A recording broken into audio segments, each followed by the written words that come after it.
بسم اللہ الرحمن الرحیم۔ اللہ کے حقوق و اختیارات میں شرک، پوسٹ نمبر 2۔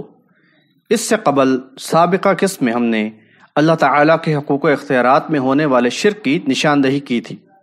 اسی موضوع کو اب ہم مزید آگے بڑھاتے ہوئے اس امت میں اس بارے میں پھیلے ہوئے مزید مشرکانہ عقائد کی نشاندہی کرتے ہیں۔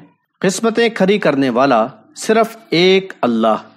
قسمت یعنی تقدیر اللہ تعالیٰ نے بنائی، اور نبی صلی اللہ علیہ وسلم نے ایک صحابی رضی اللہ تعالی عنہ کے سوال پر فرمایا، لا بل فیما جفت بہ الاقلام وجرت بہ المقادیر، بحوالہ مسلم کتاب القدر، باب کیفیت خلق الآدمی فی بطن امہ و کتابت رزقہ و اجلہ و عملہ و شقاوتہ و سعادتہ۔ ترجمہ: نہیں بلکہ ان سے متعلق ہیں جنہیں لکھ کر قلم خشک ہو چکے ہیں اور تقدیر جاری ہو چکی ہے۔ نبی صلی اللہ علیہ وسلم نے فرمایا، ان احدکم یجمع خلقہ فی بطن امہ 40 یوما ثم یکون علقۃ مثل ذلک ثم یکون مضغۃ مثل ذلک ثم یبعث اللہ ملکا فیؤمر بأربع کلمات ویقال له اکتب عمله ورزقه وأجله وشقی او سعید ثم ينفخ فيه الروح فإن الرجل منكم ليعمل حتى ما يكون بينه وبين الجنة إلا ذراع فيسبق عليه كتابه فيعمل بعمل أهل النار وَيَعْمَلُ حَتَّى مَا يَكُونُ بَيْنَهُ وَبَيْنَ النَّارِ إِلَّا ذِرَاعٌ فَيَسْبِقُ عَلَيْهِ الْكِتَابُ فَيَعْمَلُ بِعَمَلِ أَهْلِ الْجَنَّةِ۔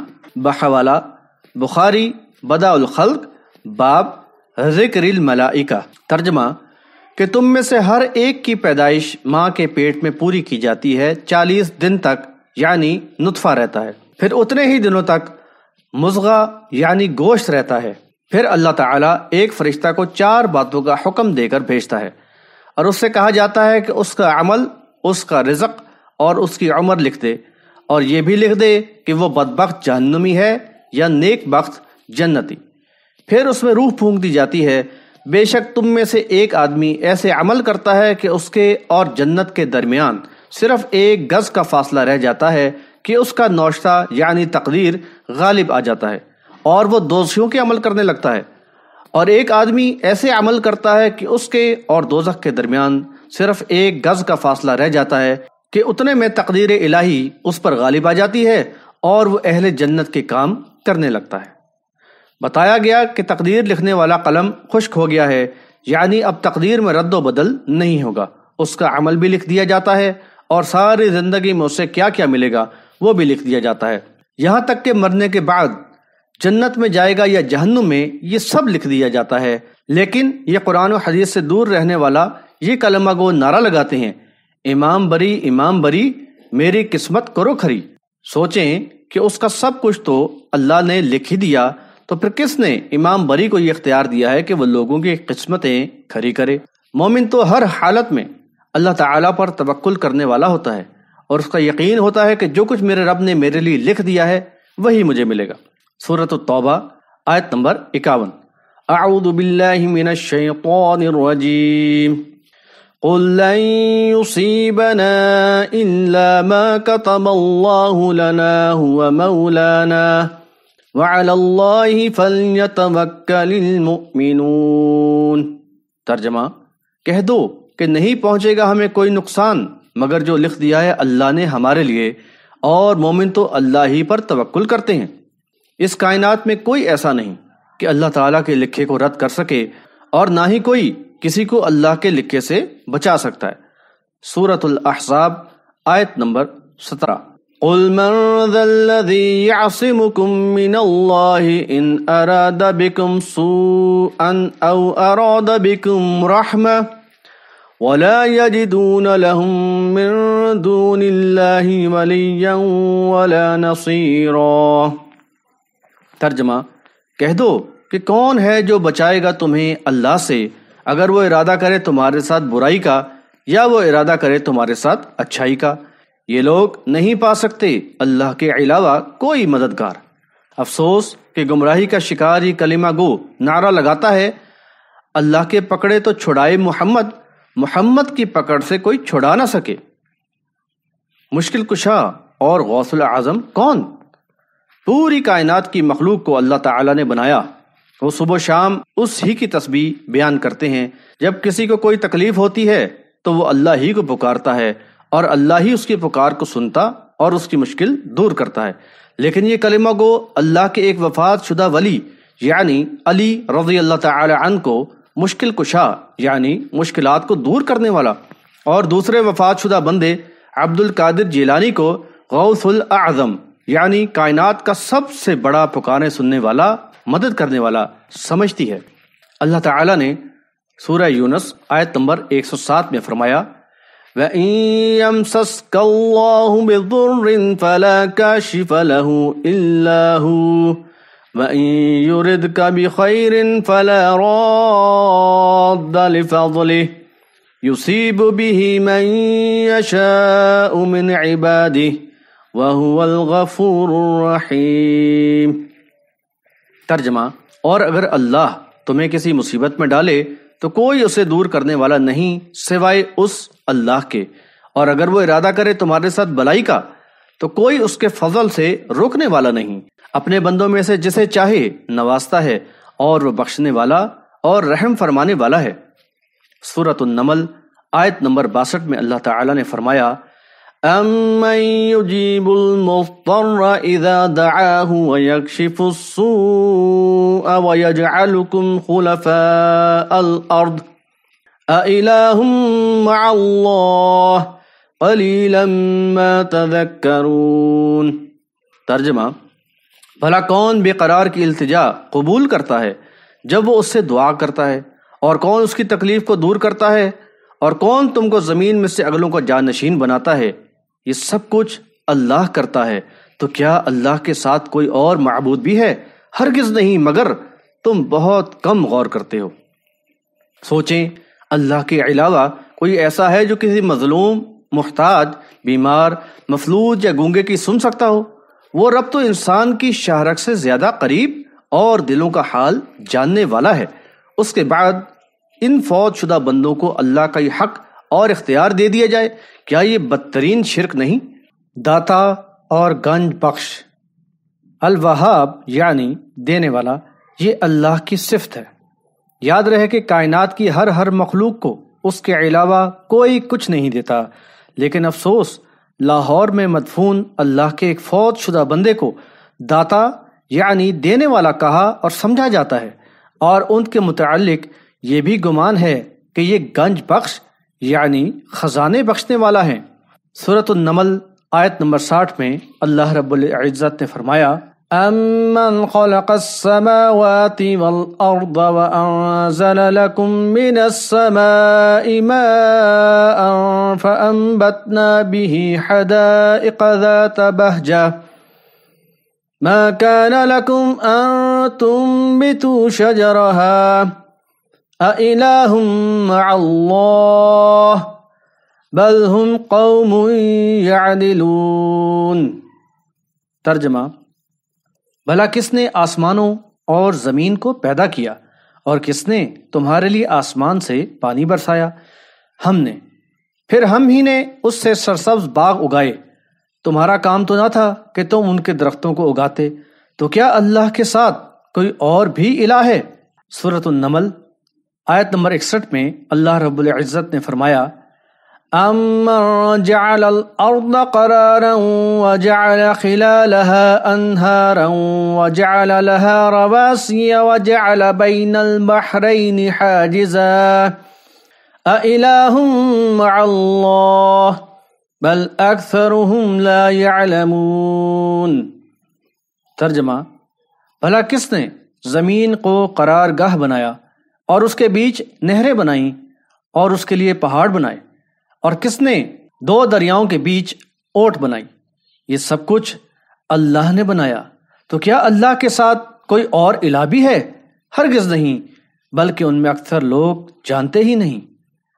سورہ فاطر آیت نمبر 3 میں فرمایا يا أيها الناس اذكروا نعمة الله عليكم هل من خالق غير الله يرزقكم من السماء والأرض لا إله إلا هو فأنا تؤفكون۔ ترجمہ: اے انسانوں، یاد کرو اللہ کی نعمتوں کو جو اللہ نے تم پر کی ہیں۔ کیا اللہ کے علاوہ کوئی ایسا خالق بھی ہے جو تمہیں آسمانوں اور زمین سے رزق دیتا ہو؟ کوئی نہیں ہے الہ سوائے اس کے، پھر کہاں سے دھوکہ کھاتے ہو؟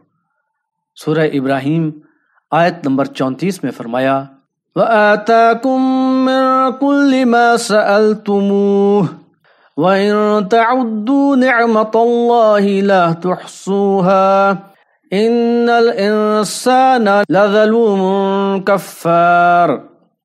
ترجمہ: اور اس نے عطا فرمائی ہر وہ چیز جو تم نے اس سے مانگی، اور اگر تم اللہ کی نعمتوں کو گننا چاہو تو کبھی شمار نہیں کر سکو گے۔